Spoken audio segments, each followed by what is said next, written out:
This segment is all about the SBDC and how it helps business owners. Welcome to the program. I'm Mark Imperial, and this segment's brought to you by booksgrowbusiness.com. It's the place where busy professionals publish to educate consumers, grow their businesses, and to leave a legacy. Joining me on this segment is Terry Maurer. He's the Associate Director of the Florida SBDC at UWF. Terry, welcome to the show. Thank you very much, Mark. Appreciate you having me. Terry, tell us a little bit about your work and specifically who are the types of folks that you help?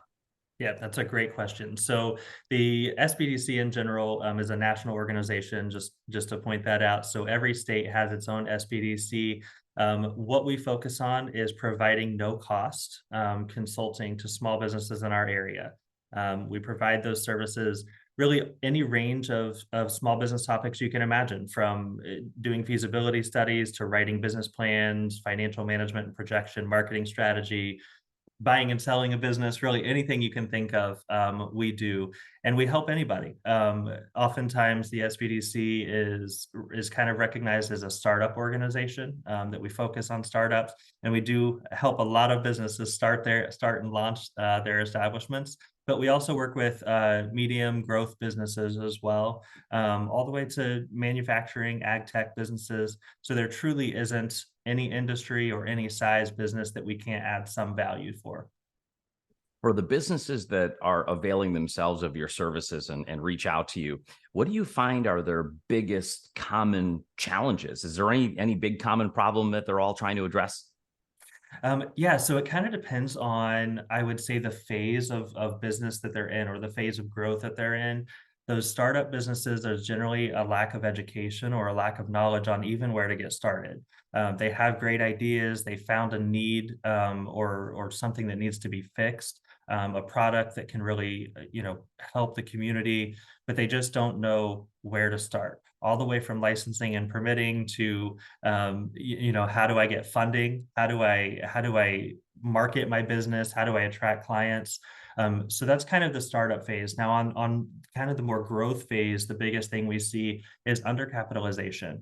They're in a good place. They've been doing pretty well, kind of bootstrapping those businesses a little bit.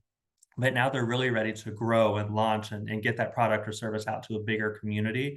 And it's difficult to find funding sometimes, especially with the way rates are in the market now. Banks are a little bit more hesitant to lend. And so we help people through that kind of finance investment phase. How do we gain access to capital? Access to capital is always a challenge in any kind of business arena. Can you give us like a 10,000-foot view of some of the services that you offer? I mean, how many different ways do you work with these business owners, one-on-one, group coaching, or tell us a little bit about what the programs look like? Yeah, that's a great question. So when we work with startup businesses, we do a lot of workshops, a lot of training where we bring people in and we just start educating them on, again, it's anywhere from licensing or permitting to how do I write a business plan to how do I market my business. And then we start working with them one-on-one in their specific industry. Typically, it starts with a lot of research, making sure that we understand the market, we understand, can I actually make money doing this and running this business? Sometimes we start as a hobby, right? We find something we're passionate about and that we love, but can it actually make money? And that kind of is the separation between a hobby and a business, right? Is can I be profitable and make a living? And so we help people walk through that process, writing business plans, formalizing the structure of this business. We work in cash flow management processes as well. So things like doing financial analysis and inventory management, helping set up those systems and truly understanding what that all looks like. For some of those more, businesses that are in the growth phase, we start looking at operational strategies and efficiencies, ways that we can improve the business and drop more of that dollar to the bottom line. We start talking about business continuity. Are you ready to kind of transition your business or transition out of the business once you get to a certain point? Business valuations. So really there's a lot of stuff we can do. We work a lot in the capital access field. As I mentioned, that was a big undercapitalization is a big challenge for a small business. And so we help access that by preparing loan packages, writing financial projections and business plans for lenders and making sure that small businesses are actually prepared to go have those investment conversations, when it comes to growth strategy. Terry, I've been an entrepreneurial nerd since I was a kid. And I recall I stumbled onto the SBDC because I think my first experience was maybe in the 80s with Score. And I remember running a Right. business idea by a retired executive. And I thought that was fascinating. But I only stumbled into SBDC later. What are the forms of outreach? How do most business owners even discover you? Because that's what part of the spotlight is, really getting the word out. How else do you guys reach out to the business community to let them know about you? Yeah, that's right. We spend a lot of time building our network, and you're exactly right. Unfortunately, a lot of the people we meet are like, man, I wish I would have known about you 2 years ago, when I actually started this business. And so we spend a lot of time partnering with community stakeholders, economic development organizations, lenders in the area, investors, incubators, any of those kind of organizations that we can tap into. And then every SBDC region or center is generally attached to or hosted by a university.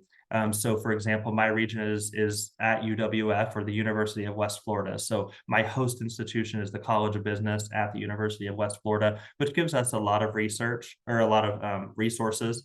And so really the biggest way we do that is boots on the ground. We're out there shaking hands, talking to people. We do a little bit of marketing, but we're grant funded, so we don't want to spend a lot of our dollar on really marketing. So it's really about boots on the ground, shaking hands, word of mouth, getting referrals from other clients that we've helped. Those are really the biggest ways that we try to reach people. Terrific. Terry, what inspired you to get into this field? Take us back. Started. Yeah, absolutely. So it's a kind of an interesting story. My background is all hospitality. So I've been in restaurants, hotels, as an operator and a manager my entire career, over 25 years. And then of course COVID hit, right? We hit the pandemic, and we saw that industry kind of plummet. And unfortunately, I was a part of that massive layoff that we had in that industry. But I was fortunate enough and lucky enough to be one of the people that was able to find another job during that time. And so I connected with the SBDC, was hired as a business consultant initially. And I'll be honest, I came in completely terrified. Like, I've never done this before. You give me a restaurant, I can help all day long, but throw a manufacturing company at me, throw a tech company at me, I know nothing, right? I've never been in that field. Which is one of the things I really enjoy. It's challenging every day, but that's kind of how I got started, was as a business consultant with the SBDC, and then I grew very quickly over the past few years into my now director role. But it's an exciting job. We work with tons of different types of businesses, agriculture businesses. I grew up on a small farm town in Indiana, and so I never imagined that I would be a farmer, because I just didn't, it wasn't something that I enjoyed. But I enjoy working with ag companies on a very high level, and kind of helping them establish their businesses, which is interesting. But that's kind of how I got it, and I was kind of forced, I guess you can say, into finding this new job. But I'm very grateful, and it's very satisfying, helping small business owners and the community grow. Well, Terry, I could tell you, with your background in hospitality and restaurants, that's the toughest industry there is out of all of them. Like, I think if you could make That's it there, right. you could Yeah. make it anywhere. That's so true. And I run restaurants here in Florida. And if you're familiar with these kind of coastal areas of Florida at all, they're just massively cyclical in nature because of the tourism, right? And so you're running some of the busiest restaurants in the country and some of the slowest restaurants in the country. And so, yeah, you're right. It's if you can survive in that business, you can survive anywhere, really. And as I try to remind my listeners all the time, like, we're all in the same business. It's the business of acquiring and keeping customers, and clients. So That's it's like we're right. all in the same boat there. So Terry, in regards to the SBDC and how it helps business owners, is there anything that I didn't think to ask you that you feel is important to share with the listeners before I ask you my last question? Yeah, I don't think so. I think you did a good job making sure I put that information out there. I will just say, one of the things that's really exciting about the SBDC is if people aren't aware of the impact of small business in the US. I think Forbes put out an article recently, and when I hear the statistic, I always question it, right? But it was like 99.9% of businesses in the US are considered small businesses, right? And so the impact that I think we employ nearly half of the workforce, we generated over 13 million jobs in the past like 10 or 15 years. Small business has a huge impact. And so it's really critical that what we do is really critical in making sure that that's sustainable, that we can continue to grow those small businesses. I mean, imagine if small business just plummets, how many people lose jobs? How many, what happens to the economy?